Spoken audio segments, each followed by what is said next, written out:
창세기 11장의 내용은 인간의 교만이 절정에 달했던 바벨탑 사건이 마무리가 됩니다. 사람들은 하나님 없이도 자신들이 모두가 다 하나가 되어서 스스로 이름을 높이고 안전을 얻을 수 있다라고 생각을 했습니다. 하나님을 떠난 인간의 그런 연합은 결국 언어의 혼잡과 함께 온 세상에 흩어지게 되는 심판을 맞이하게 됩니다. 그러나 하나님은 흩어진 인류를 그냥 내버려 두지 않으시고 12장에 가서 보게 되면 하나님의 구속사의 새로운 국면으로 전환이 되는데 인류 전체를 하나님이 한꺼번에 다 변화시키는 것이 아니라 한 사람을 먼저 택하시고 그 사람을 통해서 모든 민족을 구원하시려고 하는 언약의 역사를 시작하십니다. 그 사람이 누구냐? 바로 아브람입니다. 오늘 창세기 11장 10절부터 12장 9절의 이 말씀은 하나님의 주권적인 선택과 그리고 은혜의 부르심 세 부분으로 나누어지는데 먼저 바벨탑 사건과 흩어진 인류 그리고 새로운 변화를 일으키기 위해서 하나님의 구원 역사를 이루기 위해 한 사람 아브라함을 선택하시고 부르시고 그 부르심에 순종하여 하나님의 명령에 움직이는 아브라함 이 세 단락으로 나누어 볼 수 있습니다. 결국 아브라함에게 주어진 하나님의 이 언약의 말씀은 후에 예수 그리스도를 통해서 온전하게 모든 민족에게 복이 전해질 것이라고 하는 이 약속이 구체적으로 이루어지는 것을 보게 됩니다. 말씀 이해를 위해서 이제 구체적으로 한 문제씩 우리가 좀 살펴보면 먼저 1번 셈의 계보는 누구에게까지 이어지는가? 11장 26절에 보면 데라는 70세에 아브람과 나홀과 하란을 낳았더라. 구체적으로 밝히고 있죠. 셈의 계보가 데라의 아들 아브람, 나홀, 하란에게까지 이어졌다라고 하는 거예요. 여기 창세기 11장에 나오고 있는 족보는 단순하게 한 가문의 가계도가 아니에요. 하나님의 언약이 어떻게 이루어지고 있는가 그 통로를 보여주고 있는 게 창세기 11장에 나오는 족보 가계도입니다.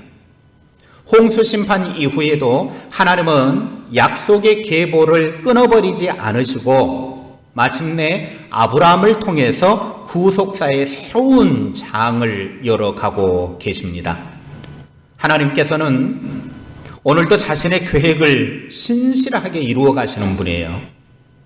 그런데 그 신실하게 이루어 가시는 하나님의 계획 속에 한 사람이 이제 쓰임받도록 하기 위해서 그 역사의 가계도를 기록해 놓고 있다라고 하는 것입니다. 우리의 삶도 하나님의 언약 안에 있다라고 하는 사실을 믿고 눈앞의 현실보다는 늘 하나님의 신실하심을 바라보고 믿으며 살아갈 수 있기를 바랍니다. 2번 아브라함의 출신지는 어디인가? 28절에 보면 하란은 그 아비 데라보다 먼저 고향 갈디아인의 우르에서 죽었더라. 31절에 데라가 그 아들 아브람과 하란의 아들인 그의 손자 롯과 그의 며느리 아브람의 아내 사레를 데리고 갈디아인의 우르를 떠나 가나안 땅으로 가고자 했다 그래요. 아브라함의 출신지는 바로 갈대아 우르라고 하는 지역입니다. 이 갈대아 우르 지역은 그 당시에 문명이 아주 발달한 고대 도시였습니다. 문명이 발달한 도시이다 보니까 그 도시 자체가 부유함이 넘쳐났고 또 부유함이 넘쳐남과 함께 성행하는 것이 있었다고 하면 그것은 우상 숭배였습니다. 후에 여호수아는 아브라함의 아버지 데라를 뭐라고 평가를 하고 있냐면 갈대아 우르에서 우상을 판매하는 사람이었다라고 그렇게 밝히고 있는 것을 보게 됩니다. 결국 우상이 가득한 도시, 물질 문명이 발달하고 고대 문명이 발달했던 우상 숭배가 가득했던 지역이 바로 아브라함의 출신지 갈대아 우르였습니다. 하나님께서는 하나님의 사람을 세우기 위해서 거룩하고 아름다운 곳에서 선택하신 것이 아니라 오늘 특별히 갈대아 우르라고 하는 우상 숭배가 성행하는 그 죄악 도시에서 한 사람을 부르고 있다라고 하는 겁니다. 이것은 우리의 구원도 마찬가지예요. 우리가 구원받은 것은 내가 무언가 공로를 했다거나 환경이 좋아서가 아니라 전적으로 하나님의 은혜로부터 시작이 되는 게 구원이에요. 내가 무슨 환경이 좋고 빽이 좋고 그래서 구원받은 게 아니라는 거죠. 하나님이 은혜로부터 시작이 된다. 하나님은 오늘도 죄 가운데 있는 사람을 찾아오셔서 새로운 삶으로 부르시는 분이십니다. 죄악의 소굴인 우상 숭배의 소굴인 갈대아 우르에서 아브라함을 선택하신 하나님께서 죄악 가득한 이 세상 속에서 우리를 부르시고 하나님의 사람으로 세우시고 또 일하게 하심을 믿으시기를 바랍니다. 3번, 아브라함의 아내 사레는 어떤 상태였는가? 30절에 보면 사레는 임신하지 못함으로 자식이 없었더라 그렇게 밝히고 있습니다. 잉태하지 못하는 불임 여성이었다라고 하는 거죠. 이 사레의 불임이라고 하는 것은 인간적으로는 하나님의 언약이 이루어질 수 없는 그런 극한의 상황이라고 하는 걸 보여주는 거예요. 하나님의 언약이 도무지 이루어질 수 없다. 하나님의 약속이 이루어질 수 없다.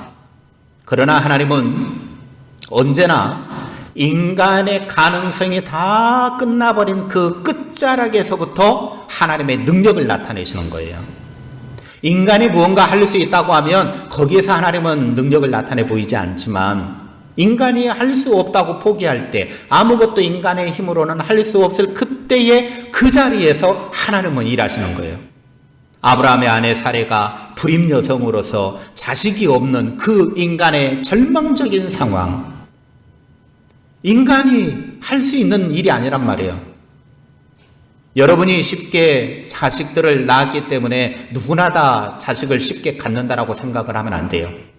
오늘날에도 쉽게 임신하지 못해서 병원에서 수많은 돈을 들이고 시간을 투자하고 노력을 해도 되지 못한 사람들이 얼마나 많은지 몰라요.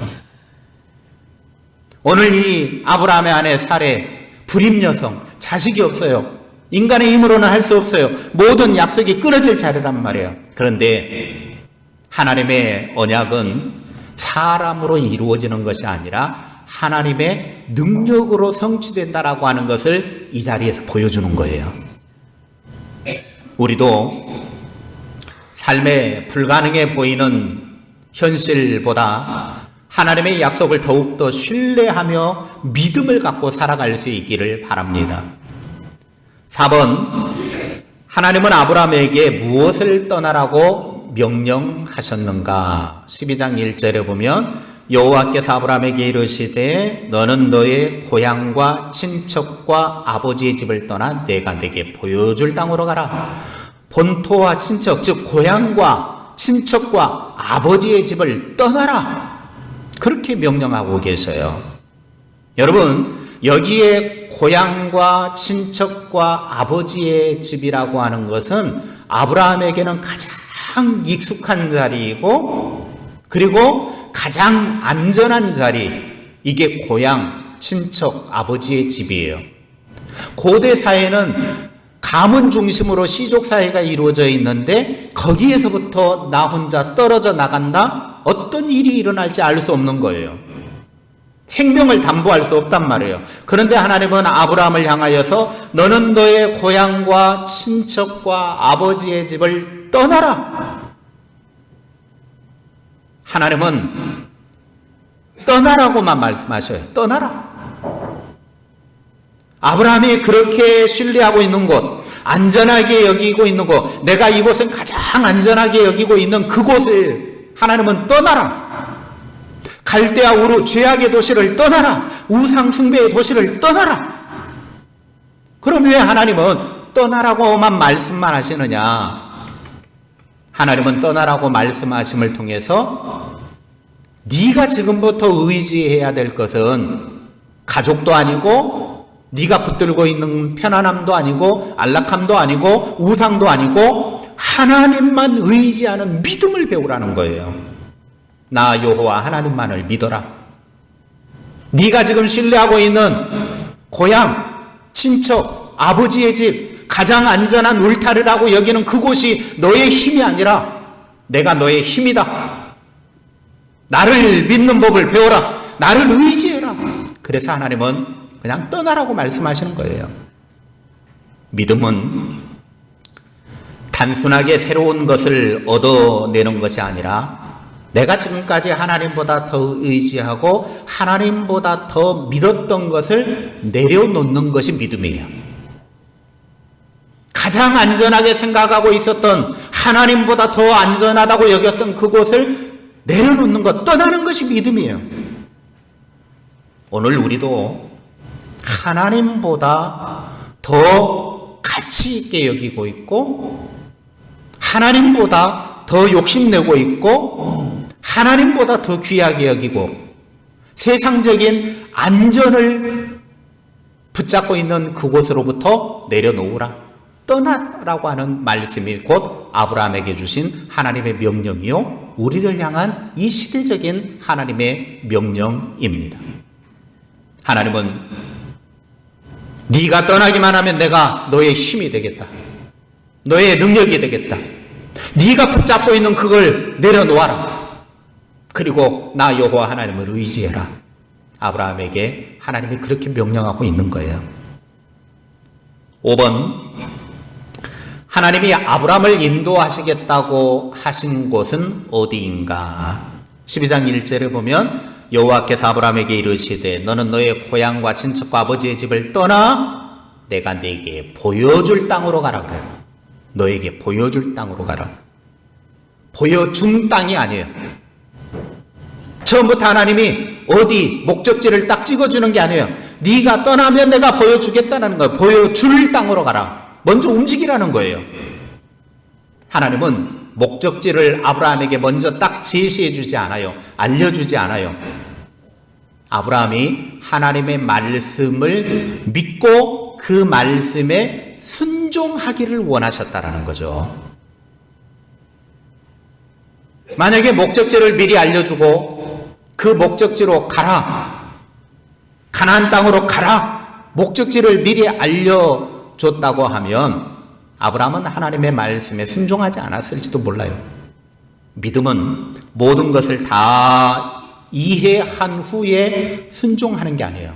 순종은 하나님의 말씀에 순종한다라고 하는 것은 지금 당장 이해되지 않아도 그 말씀대로 발걸음을 옮기는 게 믿음이에요. 그런데 그 앞길이 보이지가 않아요. 어딘지도 몰라요. 목적지가 없어요. 어디로 갈지 몰라요. 그러니까 사람들은 믿고 행하기가 쉽지가 않은 거죠. 여러분이 한번 아브라함이라고 한번 생각해 보세요. 하나님이 네 고향과 친척과 아버지의 집을 떠나라 말씀을 하시고 난 다음에 그럼 어디로 갈까요? 목적지를 알려주시죠. 그러면 쉬워요. 그런데 하나님은 내가 너에게 보여주겠다. 보여줄 땅으로 가라. 먼저 움직여라. 아니 모든 걸 버려두고 어떻게 떠날 수 있습니까? 이 시대야 그나마 이사하는 것이 그렇게 막 복잡하고 어렵고 그런 거는 아니지만 그래도 한 터전에서 수십 년, 5, 60년, 70년, 80년 살다가 갑자기 가라 그러면 떠나라 그러면 그게 쉬운 일이냐고요. 결코 쉬운 일이 아니란 말이에요. 아브라함은 그 당시에 시족 중심으로 살아가는 일가 친척 중심으로 살아가는 곳으로부터 자신의 안전을 도모해 주던 그곳으로부터 내가 너에게 보여줄 땅으로 가라. 하나님이 말씀하셨어요. 하나님이 아브라함에게 이 말을 한 것은 하나님을 신뢰하고 발걸음을 내디드라는 거예요. 하나님을 신뢰해라. 네가 내 말을 믿고 떠나면 너의 걸음걸음마다 내가 인도해 주겠다. 너의 삶의 길을 내가 인도해 주겠다. 그래서 시편 109편의 말씀은 주의 말씀은 내 발의 등이요 내 길의 빛이라 말씀하셨어요. 하나님의 말씀은 우리가 하나님의 말씀을 신뢰하고 떠나면 우리의 발에 빛이 되고 등불이 돼서 저벅저벅 걷는 걸음걸음을 하나님이 인도해 주신다라는 거예요. 지금 하나님이 아브라함에게 그걸 이야기하는 거예요. 우리의 인생 걸음도 미래를 알 수 있는 사람은 아무도 없어요. 예측은 할 수 있을지는 몰라도 미래를 알 수가 없는 거예요. 그러나 길을 인도하시는 하나님을 신뢰하며 매일매일 걸어갈 수 있기를 바랍니다. 6번, 하나님이 아브라함에게 약속하신 첫 번째 축복은 무엇인가? 12장 2절을 보면 너 이제 내 고향과 친척과 아버지의 집을 떠나라. 그러면 내가 너에게 보여줄 땅으로 네가 가라. 그렇게 말씀하신 다음에 약속을 주세요. 내가 너로 큰 민족을 이루고 내게 복을 주어 내 이름을 창대하게 하리니 너는 복이 될지라. 큰 민족을 이루어 주겠다고 약속을 하셔요. 우리가 먼저 살펴보았죠. 큰 민족을 이루려면 그의 아내 사례가 불임 여성이면 안 돼요. 아니 지금 자식이 한 명도 없는데 한 명이라도 있으면 그 한 명을 통해서라도 뭐 큰 민족을 이룰 가능성이라도 보이지만 지금 그의 아내 사례는 임신을 못하는 불임 여성이잖아요. 그런데 하나님이 큰 민족을 이루겠다고 약속을 하셔요. 이것은 전적으로 하나님의 은혜인 거죠. 하나님께서는 우리 인간의 부족함보다 환경의 열악함보다 자신의 언약, 자신의 약속을 더 크게 보시는 분이에요. 지금 환경은 자식 새끼 한 명 없단 말이에요.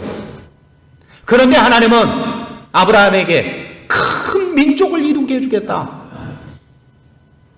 하나님께서 주시는 복은 우리의 만족에서 끝나는 것이 아니라 하나님의 나라를 이루기 위한 목적을 가지고 있어요. 그러니까 하나님의 나라를 이루어가는 목적으로 우리에게 복을 주시는 거예요. 그러니까 우리는 복을 받으면 내가 복 받아서 좋다. 나 혼자 즐기고 먹고 마시고 내 자식들하고만 누리고 그렇게 하는 건 그건 복이 아니에요. 하나님이 우리에게 복을 주셨을 때는 하나님의 목적하심, 하나님의 계획하심, 하나님의 뜻을 이루기 위한 과정으로 우리에게 복을 주시는 거예요. 그래서 성도는 약속의 말씀을 붙들고 인내하며 기다리는 겁니다. 하나님이 아브라함에게 분명하게 말씀하신 게 그거예요. 지금 상황은 자식 하나 없는 불임 여성인 그의 사례를 보면서도 내가 너로 큰 민족을 이루게 해주겠다. 복을 주어서 너의 이름을 창대하게 해서 후대의 모든 사람들이 너의 이름을 드높이게 하겠다. 너는 그 자체가 복이 되게 해주겠다. 바로 아브라함에게 하신 불가능한 상황 속에서 주신 하나님의 약속의 말씀이죠. 그러므로 우리는 이 약속의 말씀을 붙들면 지금 현재의 열악한 환경과 불가능을 뛰어넘을 수 있는 힘이 생기는 거예요. 7번, 아브라함을 통해 열방에 임할 하나님의 뜻은 무엇인가? 3절 12장 3절에 보면 너를 축복하는 자에게는 내가 복을 주고 너를 저주하는 자에게는 내가 저주하리니 땅의 모든 족속이 너로 말미암아 복을 얻을 것이라. 하나님이 아브라함을 통해 열방에 임하게 될 하나님의 복은, 하나님의 뜻은 아브라함을 통해서 땅의 모든 족속들이, 민족들이 복을 얻게 해주겠다라고 하는 거예요. 이 약속은 궁극적으로는 갈라디아서 3장의 말씀에 보게 되면 예수 그리스도를 통해서 이루어져요. 모든 민족이 복을 얻게 하는 것. 하나님은 아브라함을 축복의 종착지로 삼은 것이 아니라 축복의 통로로 세우신 거예요. 아브라함이 하나님의 복을 받아서 그 복이 아브라함으로 끝나버리는 것이 아니라 내가 너에게 복을 주어서 너의 복이 모든 민족들이 누리게 하는 통로로 사용하겠다. 오늘 우리가 하나님의 복을 누리고 신앙의 복을 누리고 하나님의 자녀가 돼서 살아가는 그 이유는 뭐냐? 나를 통해서 하나님이 축복의 통로가 되기를 원하신다라는 거예요. 여러분이 하나님이 주신 그 은혜와 복을 가지고 나만 누릴 것이 아니라 내가 종착지로 끝내버릴 것이 아니라 자자손손 주변의 모든 사람들에게 흘러가게 하는, 모든 사람들이 복을 누리게 하는 것이 하나님의 뜻이라고 하는 거예요. 우리는 이런 늘 넓은 마음을 가지고 살아가야 돼요. 이런 마음들이 없으니까 오직 나. 그러니까 요나가 되는 거예요. 요나가 맨날 나. 자기 중심이에요. 나 중심이에요. 그러니까 하나님의 뜻은 온데간데 없어요. 하나님의 뜻은 항상 거절해요. 나 중심이 아니라 하나님의 뜻이 이루어지게 하는 거. 그게 신앙생활이에요. 여러분, 하나님께서 아브라함을 통해서 모든 민족이 복을 받기를 원하셨던 것처럼, 복의 통로가 되기를 원하셨던 것처럼, 오늘 우리가 예수 믿어 구원받고 하나님의 자녀가 되어 축복된 삶을 살아가는 것은 나를 통해서 복의 통로가 되어 하나님의 뜻을 이루어가기를 원하신다라고 하는 사실을 믿으시기를 바랍니다. 8번, 아브라함은 하나님의 부르심에 대해서 어떻게 반응하였는가? 12장 4절에 아브라함이 여호와의 말씀을 따라갔고 롯도 그와 함께 갔으며 아브라함이 하란을 떠날 때에 75세였더라. 하나님의 부르심에 아브라함은 묻지도 않고 따지지도 않고 하나님의 말씀을 따라 떠났다고 그랬어요. 이것저것 묻지도 않고 따지지도 않아요. 하나님의 말씀을 듣자마자, 하나님의 명령을 듣자마자 즉시 순종한 거예요. 즉시 순종. 묻지도 말고 따지지도 않고. 이해하려고 할 필요도 없어. 하나님 나를 설득시켜 주십시오. 나를 이해시켜 주십시오. 그러면 떠나겠습니다. 아니에요. 하나님의 말씀에, 하나님의 명령에 아브라함이 떠날 수 있었던 비결은 하나님의 말씀을 믿었기 때문인 거예요. 믿었기 때문에. 그러니까 말씀을 따라 떠난 거예요. 믿지 않으면 떠날 이유가 없죠. 하나님을 믿었기 때문에, 신뢰했기 때문에. 참된 믿음은 나의 감정보다 하나님의 말씀에 근거한 순종이 참된 믿음입니다. 내 감정으로 믿는 게 아니에요. 내 기분으로 믿는 게 아니에요. 진짜 믿음은 하나님의 말씀에 근거해서 믿는 것. 아브라함은 하나님의 말씀에 순종해서 떠났어요. 그래서 말씀을 따라갔습니다. 오늘도 우리의 믿음의 삶 속에서 말씀을 머리로 아는 것으로 머무르지 말고 삶의 순종으로 이어질 수 있기를 바랍니다. 아브라함이 하나님의 말씀을 믿고 순종하여 떠났다. 하나님의 부르심에 믿고 반응한 거예요. 그러니까 위대한 역사를 이루어갈 길이 열려지는 것이죠. 말씀을 따라가면 말씀이 삶을 인도해 주는 거예요. 물론 말씀을 따라가다 보면 힘든 시간이 있을 수 있어요. 가시밭길이 펼쳐질 수도 있어요. 고난의 길이 있을 수도 있어요. 하나님의 말씀을 따라가면 다 만사형통이라고 생각을 하면 안 돼요. 하나님의 말씀을 따라가면 어떨 때는 말씀 따라가지 않을 때보다 더 고통스럽고 힘겨운 시간을 보낼 수 있어요.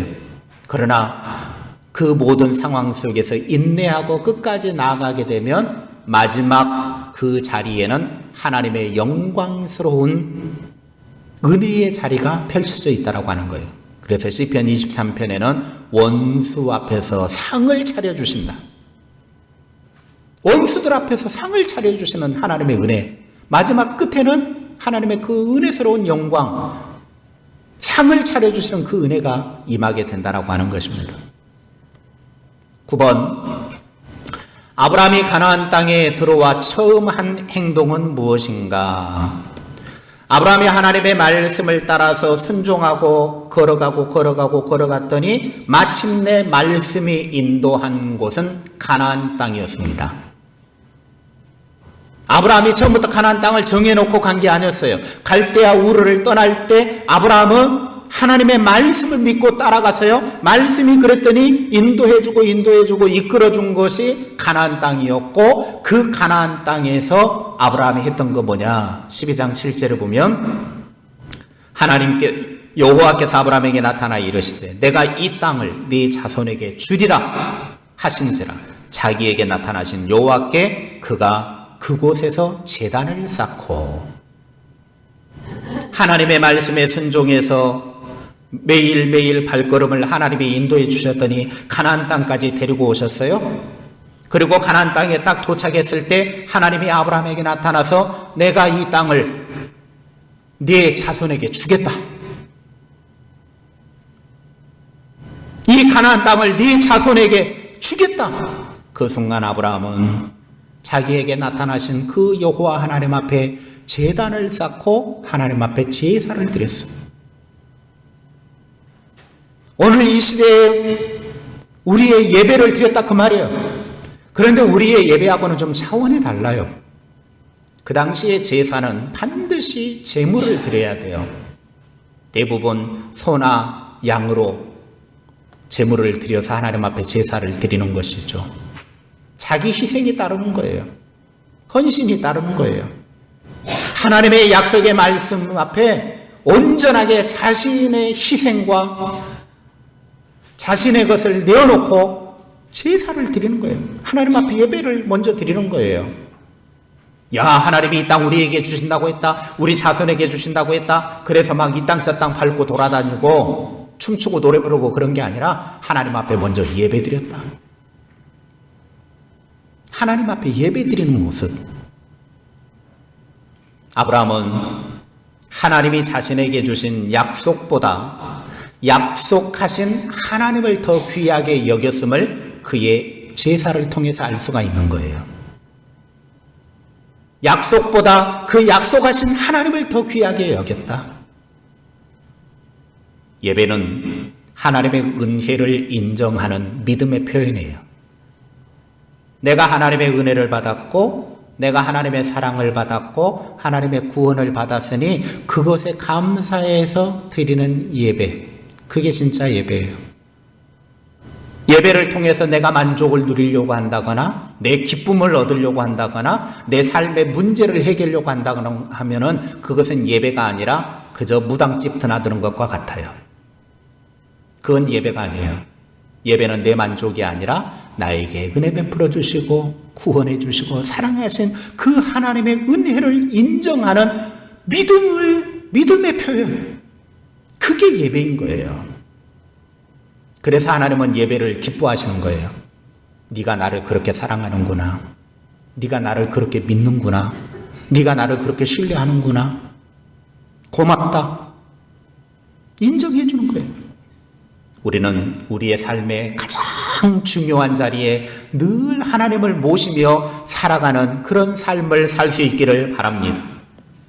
10번, 아브라함의 여정은 무엇으로 특정 지어지는가? 12장 8절 9절에 보면 거기서 베델 동쪽으로 장막을 옮겨 친히 서쪽은 베델이요 동쪽은 아이라. 그가 그곳에서 여호와께 제단을 쌓고 여호와의 이름을 부르더니 점점 남방으로 옮겨갔더라.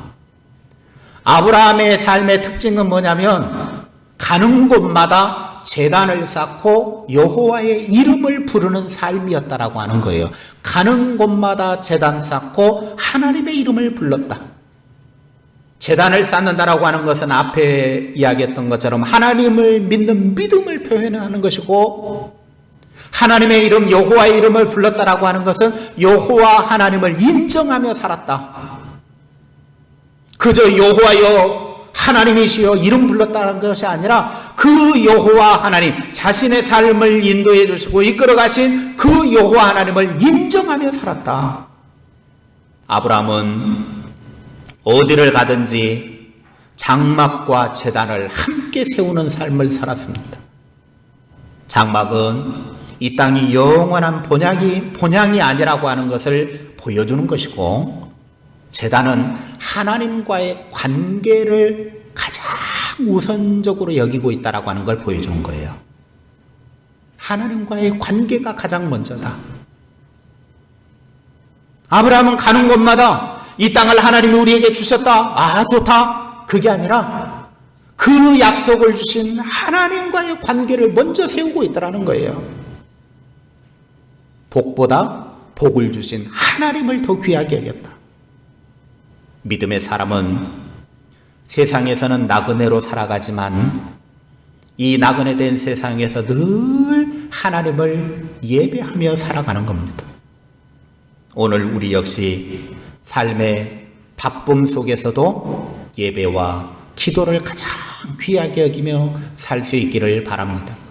하나님을 귀하게 여기며 살 수 있기를 바랍니다. 더 깊은 말씀 속으로 들어가 보면 오늘 우리에게 창세기 11장 10절부터 12장 9절을 통해서 우리에게 아브라함의 여정을 통해 주시는 귀한 영적 교훈이 있다고 하면, 하나님의 부르심은 순종으로 응답해야 되고, 제단을 쌓는 삶이 하나님과의 관계를 세워가는 것이고, 여호와의 이름을 부르는 삶이 우리의 그리스도인의 정체성이라고 하는 것입니다. 아브라함의 여정은 결국 복의 통로가 되는 삶이었습니다. 오늘 우리들도 아브라함처럼 순종하며 예배하며 주의 이름을 부르며 복의 통로로 쓰임받는 삶을 살기로 결단할 수 있기를 바랍니다. 이제 말씀을 맺으면서 바벨에서는 사람들이 자기 스스로 이름을 높이려고 노력을 했지만, 그래서 자기 스스로 이름을 높이려고 하다가 하나님처럼 되보려고 하다가 하나님이 언어를 혼잡케 해서 다 흩어져 버렸지만, 하나님은 아브라함을 통해서 자신의 언약을 이루시고 참된 복의 길을 열어주셨습니다. 하나님께서는 오늘도 우리 한 사람 한 사람을 부르셔서 하나님의 나라를 이루어 가십니다. 오늘 여러분을 이 시대의 아브라함으로 하나님은 부르고 계십니다. 하나님의 말씀을 신뢰하며 순종하십시오. 하나님은 우리의 삶을 복의 통로로 사용하십니다. 그리고 그 모든 언약은 마침내 참된 아브라함의 자손이 되신 예수 그리스도 안에서 완전하게 성취되었습니다. 이제 적용의 말씀입니다. 세 가지 적용을 한번 살펴볼 수 있기를 바랍니다. 첫 번째, 나는 하나님의 부르심 앞에 순종하고 있는가? 여러분의 삶을 한번 거기다가 이렇게 적용으로 한번 적어보시기를 바랍니다. 나는 하나님의 부르심 앞에 순종하고 있는가? 하나님께서 아브라함에게 먼저 모든 것을 보여주신 후에 떠나라고 하신 것이 아니다. 먼저 말씀하시고 순종을 요구하셨잖아요. 아브라함은 하나님의 모든 계획을 다 알았기 때문에 떠난 것이 아니라 말씀하신 하나님을 신뢰했기 때문에 순종했어요. 오늘 우리도 하나님의 부르심 앞에 서 있는데, 그 부르심 앞에서 과연 순종하고 있는가? 아니면 하나님의 말씀을 미루고 불순종하고 있는가? 내가 원하는 길을 선택하며 살아가고 있지는 않는가? 한번 거기다가 간단하게 돌아보면서 적어보시기를 바랍니다.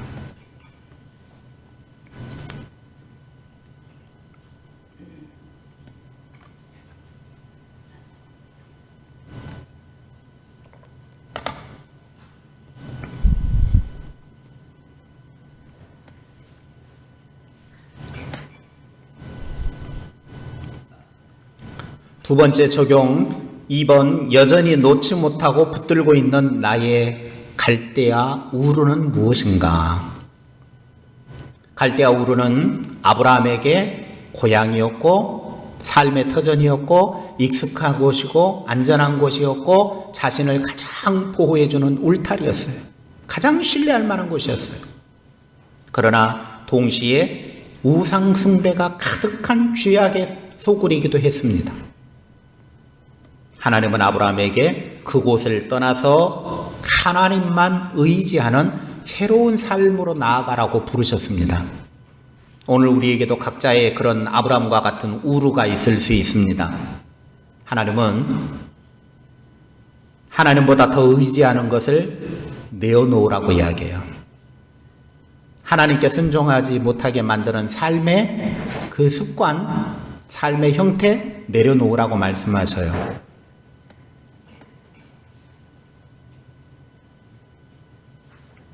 나의 아브라함과 같은 우루는 무엇인가?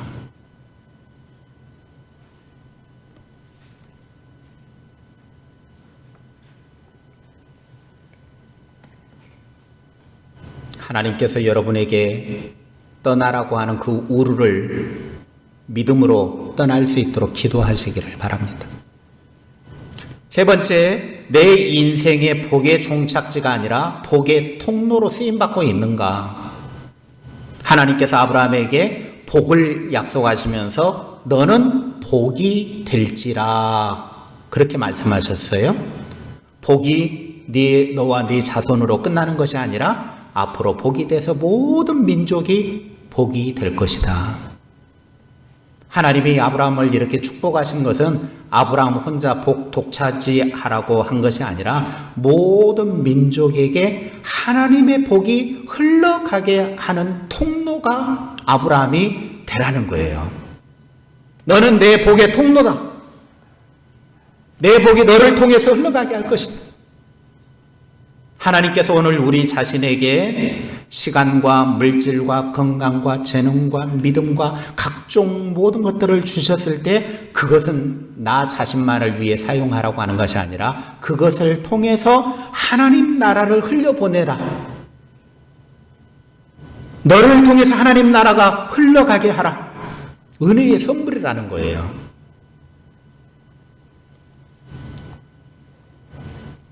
하나님을 믿는 신앙에만 머무르지 말고 하나님이 여러분에게 주신 은혜를 나누면서 하나님 나라를 위해 살아가고 있는지 한번 돌아보시기를 바랍니다. 마지막 기도 같이 읽고 마치겠습니다. 주권의 하나님 아버지, 조건 없이 한 사람을 부르셔서 역사를 새롭게 하시는 주님의 은혜를 찬양합니다. 익숙함을 내려놓고 말씀을 따라 떠나는 믿음을 우리에게도 허락하여 주옵소서. 우리의 삶이 복의 통로가 되어 열방을 향한 주님의 뜻에 쓰임받게 하옵소서. 예수 그리스도의 이름으로 기도드립니다. 아멘.